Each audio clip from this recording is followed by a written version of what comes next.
Hello, Elizaveta. I'm talking to Elizaveta Żuk from the Office for the Coordination of Humanitarian Affairs in Ukraine, especially right now, which is very important for all over the world, probably Europe also, which is occurred by a war.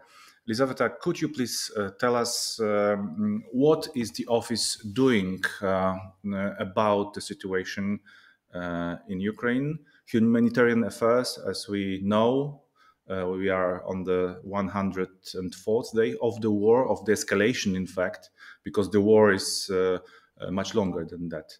What the office is doing right now?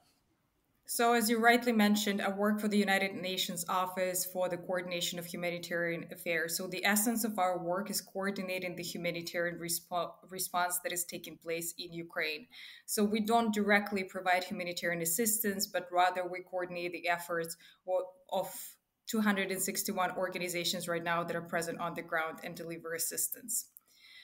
We've been present in Ukraine, as you've rightly mentioned already in your background, since 2014, shortly after the conflict in eastern Ukraine broke out. So we've been present in the country for already quite a long period of time.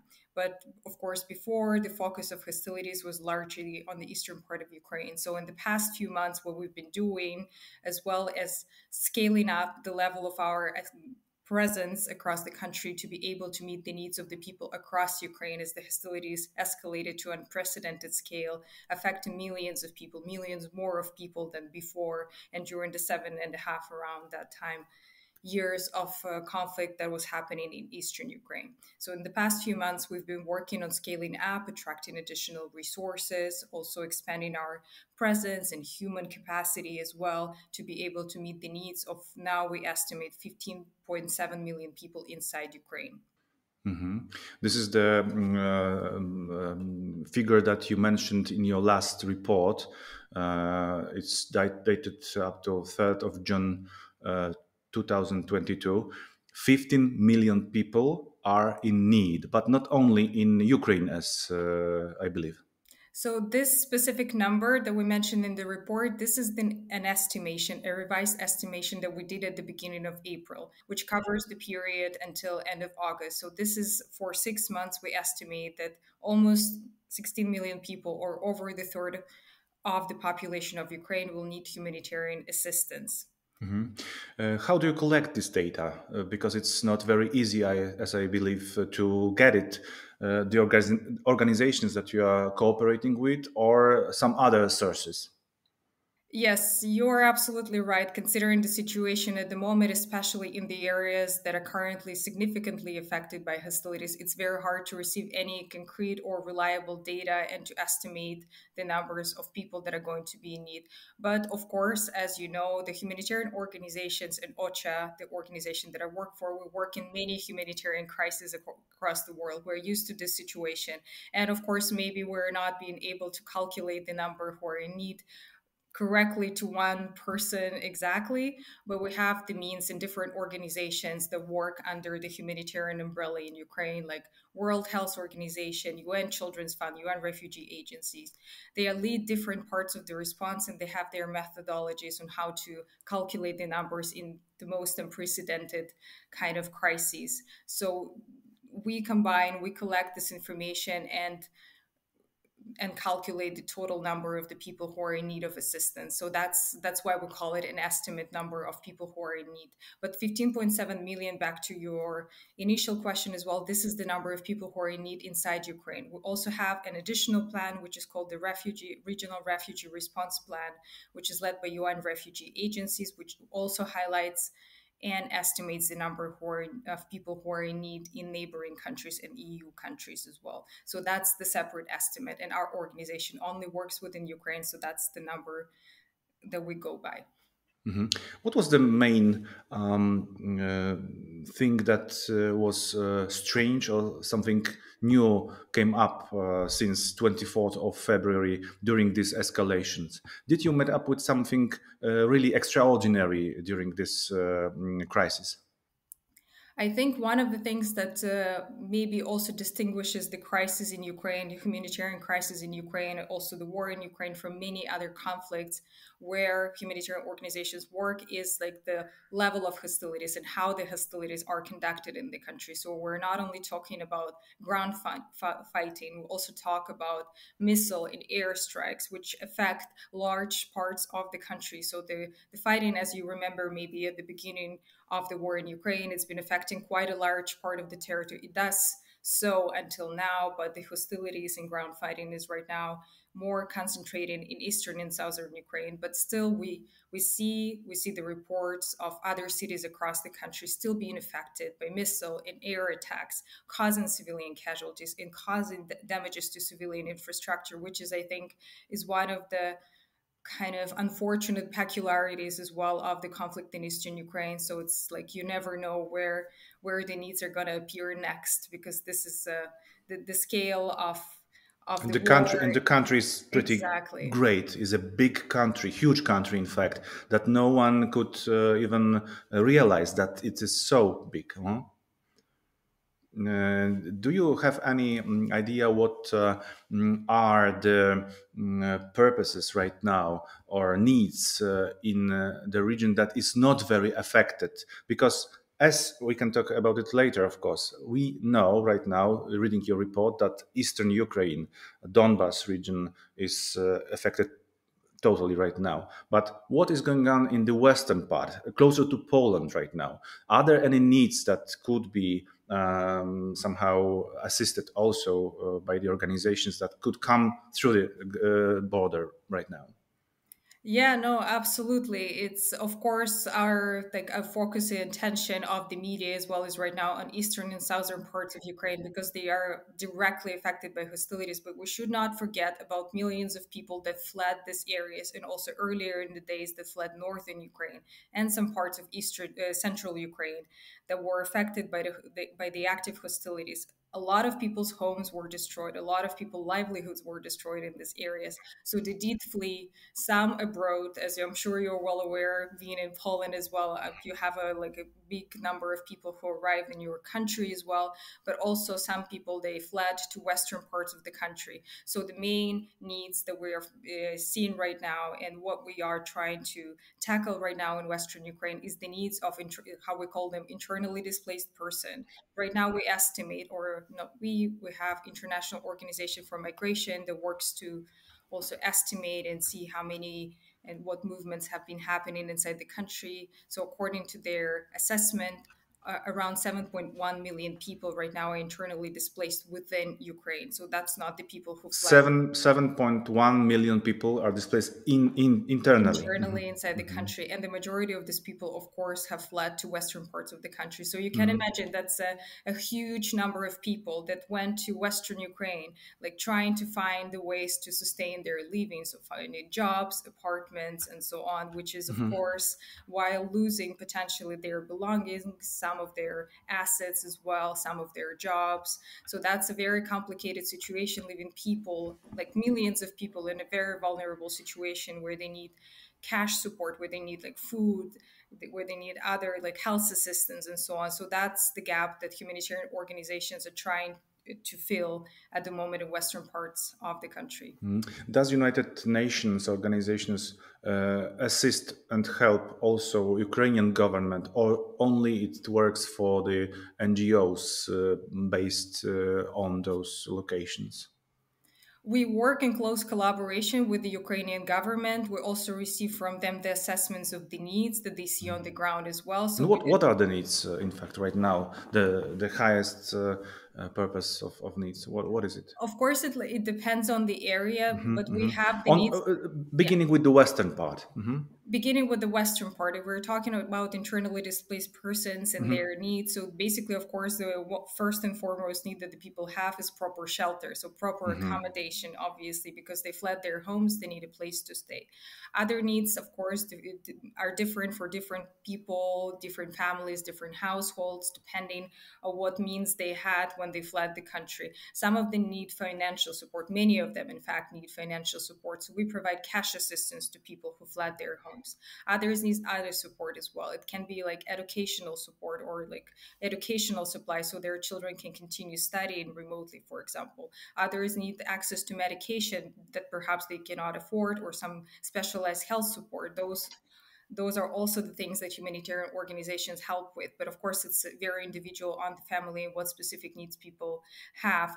Upon the immediate arrival to the western parts of the country, we of course also provide food assistance and water assistance as well. So because, as you know, especially during the first few weeks when there were the high levels of displacement, it was quite hard to access even the most basic necessities as well. So that's what the humanitarian organizations also provided people with. Are there any inner camps inside of Ukraine for the internally inner communicated people, or they are dissolved, displaced in private households and some schools and so on? Yeah, it's very different. There are a lot of, as we call them, collective centers or like areas where people live together, especially those who cannot afford renting apartments and so on. So there are different spaces that were organized to receive people who have fled the areas of active hostilities. Some of them rent apartments. Some of them, yeah, upon receiving some assistance, or they live with family and friends. So it's a little bit hard to estimate, of course, and give you a very concrete response or where these people are. But these people are either in collective centers, they're in rented apartments, or staying with some family or relatives within Ukraine. Mhm. And coming up to the central part of Ukraine, as you can presume, going easter to the eastern part, you are facing some more problems, some more strange and very dangerous situations. How does it come to help in these locations that are already under fire? In fact. You mean how the assistant reaches the areas Yes, exactly. where the active fighting is happening? Yeah, that's a very good question. And unfortunately, as you can imagine, we do face quite a number of challenges with accessing the areas that are currently under active hostilities. We do have a small number of partners that operate in these areas, but unfortunately, we're not able to meet the scale of needs that is present there. It's basically because of the same reasons, like the people are trapped there, or like why is it unsafe for them? It's also unsafe for us to go there. We have sometimes issues with negotiating safe passages as well, because we also need to ensure this. So-called green corridors, but for the help people, not for Yeah, the exactly. fleeing. It works, like it works both ways. It's like there are different types of passages that you can negotiate. It's either for people to safely flee the areas of active hostilities, but also for us to be able to deliver assistance. We do also need safe passages, because while we really want to deliver this assistance to the people who really desperately need it, it's also for us, it's essential and critical that we can ensure the safety and security of humanitarian staff and drivers and assistants on the way to these people. Because if we cannot ensure that, there is also like high risk that we cannot deliver that at the end of the day as well. So of course it is very problematic to deliver it to the areas that are currently under heavy shelling. So we try to do our best and at least place it in the areas, or preposition the supplies in areas close to the areas of active fighting, so once there is an opportunity, we can move the assistance closer to the people in need of it. Are the Russians cooperating in this occasion? I believe that partly you answered this question, but in fact, they're also affected by this war. Some of them. United Nations works for everybody, we can say. So, are the Russians in interest of getting that kind of help? Also for the territories that they are occupying right now, which is very interesting also. Yeah, no, absolutely. It's of course hard for me to tell like what any party of the conflict is interested or not interested in. My of course my deep belief is everyone interested in supporting and helping the civilian population that is in these areas, because I mean, civilians should be left as far behind as possible from all the hardships that the war imposes.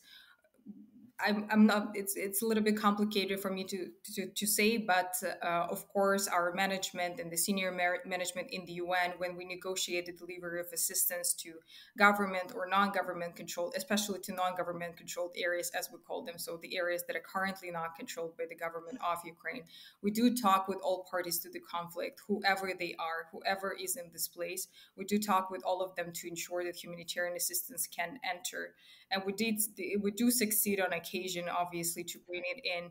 We had a little bit more straightforward line of like negotiation when it was before 24th of February, but right now, as the situation is very fluid and unpredictable, sometimes it's very hard to also negotiate the delivery of humanitarian assistance to the areas where the fighting isn't going very actively, also because the plans and like the situation changes so fast, so sometimes like it's in the matter of hours the agreement can be suspended for another for another period of time before we're able to actually deliver assistance. But we do talk with all the parties to the conflict to ensure that the humanitarian assistance can enter the areas of active fighting. Where is the most critically wounded, I would say, part of Ukraine right now? Is it Mariupol, or there are some other places that we don't know from media, for example, that are suffering much more, or in the same or almost the same level? And how can we help in this situation? You mean wounded civilians or? Yes, cities, infrastructure, and the Yeah, people yeah. that suffer in these locations. Well, I'm sure as you're well aware as well, like the conflict dynamic, the wars dynamic has been changing over the past few months. We've seen like massive level of destruction and also a lot of reports of civilian casualties from northern Ukraine at the start of the conflict, with areas around Kyiv being significantly affected. It's like Bucha, Irpin, and so on. So those areas were very severely affected at the beginning of the conflict. And as the conflict started moving to the eastern and southern part of the countries, we've seen, as you mentioned, Mariupol has been devastating and a horrible humanitarian crisis, with the city being damaged severely and partially destroyed, and with civilian and with a great number of civilian casualties as well. Right now, we see the focus of hostilities has moved primarily to Luhansk Oblast, with the cities of Severodonetsk and Kramatorsk. Severodonetsk, Kramatorsk is Donetsk Oblast. Yeah, City yeah. of the Severodonetsk, which is an administrative center of the government-controlled part of the oblast, is now being severely affected, and other cities and settlements of the smaller size as well that are being also heavily affected right now as hostilities continue unabated, unfortunately. In terms of the numbers, it's a little bit hard to tell. I think this question is going to be better placed. We have the organization which is called the Office of the United Nations High Commissioner for Human Rights. They collect they collect reports of civilian casualties and verify them. So I'm sure they have a more concrete breakdown. Unfortunately, so I can tell you just the general number that we have, but I do not have the breakdown per region within Ukraine. So right now, the number of people killed stands at over 4,000, and the number of people injured stands at over 5,000. And these numbers are not the numbers that reflect the situation in the real time, because this organization, they receive reports and they verify reports, and the numbers that they provide are a little bit delayed as well. And also in some occasions, as we're talking about the cities, as we mentioned, like Mariupol, Severodonetsk as well, right now it's very hard, although the OHCHR receives information, it's very hard to verify some of the reports. So the number is unfortunately is also being delayed. And growing, unfortunately, also. Your reports are placed into the clusters. Which cluster of report is the most complicated for you to organize, to get the information, education, maybe children? Any of this part is much more complicated to collect data and to reorganize help? It's the way that we collect the information for the cluster section, as you mentioned, as just to maybe also explain a little bit. So this cluster section reflect the direction of the response that is being conducted. As you, of course, can see from the sections under the report as well, we break down, it's under education, health, water, sanitation, and hygiene, multiple Logistics, dimensions. So it's just, telecommunications. yeah, exactly. So it's just different types of assistance that we provide, which are coordinated by different UN organizations and other humanitarian partners within the system as well that have a more specialized focus.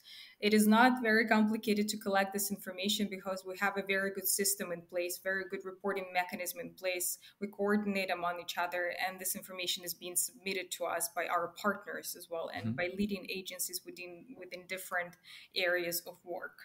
So that's not a very complicated job to do. In addition, all these organizations as well, they do have their own situation reports. So we provide like a snapshot, like a short debrief of what happened in the previous week in different sectors of response, while at the same time our humanitarian partners have more detailed situation reports that are put online as well, so people can access it and see the situation in more details in any specific area of response that is of interest. I think the most kind of not complicated but a challenging part of the report is, of course, when we write the general section with the humanitarian situation overview, because it's like as the war continues, we have more and more partners on the ground and more assessments that are being conducted in different areas. So it's just a challenge, of course, to kind of present it, like what happened in the previous week, what kind of assessments, what kind of analysis been done, what we want to highlight. So that's one of the more, I would say, challenging sections of the report. And how often are you planning to give that kind of report to the audience, to the publicity? We publish these reports right now on a weekly basis. They're usually published on Thursday, sometimes on Friday. It depends slightly, but usually on Thursday it is up online on the Digital Situation Report platform of OCHA. So it's every Thursday during the second half of the day. You can check it out, and there is likely going to be a new report. We also have like a mailing list if you want to be alerted of the reports being published online. That's another way to receive these reports. Coming back to talk about the people that are fleeing from the country, not only staying in internal position, but going to Poland, Romania. What are the numbers right now? Because also in Europe, we are hearing that and observing that people who came, they are moving, they are not counted very well. What is the situation right now about this question? So at the moment, the United Nations Refugee Agency, that's the agency that is responsible for estimating the number of refugees in the neighboring countries, estimates that around 2.9 million people have sought protection in different EU countries. At the same time, they have a number of potential individual refugees that are present in the country, in the EU countries, which stands at 4.7 million. It's EU countries and other neighboring countries of Ukraine as well. Before this number, I'm sure you saw it as well. It was a little bit higher, around 6 million people who fled Ukraine. This number was based on the number of crossings out of Ukraine, and there are some people who returned back.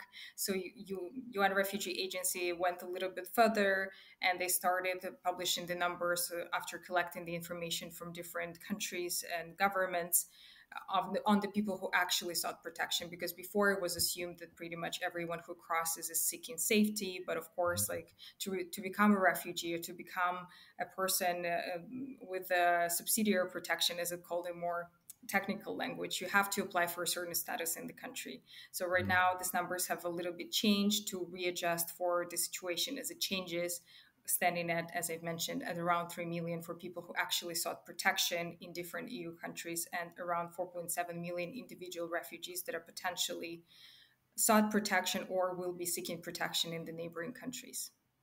What is the main problem for the upcoming days for your organization, for OCHA? How do you see it? What do you have to face in the closest future? I know that there is unpredictability of the war, but still, maybe you have some trends you also put it into your report. Summer is coming, hot summer probably also in many parts, lack of water and so on. What are the trends that you are seeing in the most vulnerable places of your work of response? No, as you correctly said, the situation is unpredictable. What, of course, the first main challenge that we're seeing that unfortunately this war is not coming to its end, and Mm-hmm. we have a plan that we had with an estimate of needs and also a plan of action of how to respond to people's needs until end of August. That's the first thing that we're going to be doing. We're going to be revising it once again to cover the period until the end of the year, because we unfortunately expect that our initial estimation of 15.7 million who are in need of assistance is going to rise as the war continues in the country and continues to affect large parts of Ukraine. So that's like the first challenge that we are facing. In terms of the summer period as well, I think like one of the challenges that is also widely spoken on is a kind of looming food crisis, not only like a global one, but also inside Ukraine, as a lot of agricultural land within the country is being blocked. So that's also another like far-reaching challenge that we are going to be looking at in the coming months as well. Of course, in some areas of active hostilities, as you mentioned about lack of water, for example, obviously like areas of eastern Ukraine and some parts of southern Ukraine right now are experiencing severe shortages in terms of like water. They also like some Diseases settlements. also, as Yeah, I believe, yeah. Mhm. yeah, exactly. So some settlements are cut off from electricity, for example, as well. So there are like patchy mobile communications as well. So a lot of people are already in quite like serious conditions there as well. So that's another challenge that we're foreseeing. But looking a little bit even further than that, we also don't need not to forget that Ukraine is quite a cold country as well. And like starting from October, the temperatures are going to be dropping. And if if the war is not stopping in the near and future, so that's another challenge that we will need to address is meeting the people's winter needs as well, in terms of like clothes, in terms of proper shelter. And unfortunately what we're seeing right now, it's more and more homes and more like shelters that are being right now destroyed. So people are being out of homes and out of like warm spaces that can actually survive through the winter, or actually afford like wood and fuel to, especially in the villages and in the rural areas, to be able to survive and live through the winter as well. So that's a few challenges that are unfortunately on the horizon. And of course, I think our fear and our worry that this war is continuing and will continue, and the needs of people will continue to rise, bringing more and more people to be needing humanitarian assistance in the coming month. Elizaveta, thank you for your time. Thank you for your work, and I wish you all the best in the future. Thank you so much. Thank you so much for inviting. Thank you.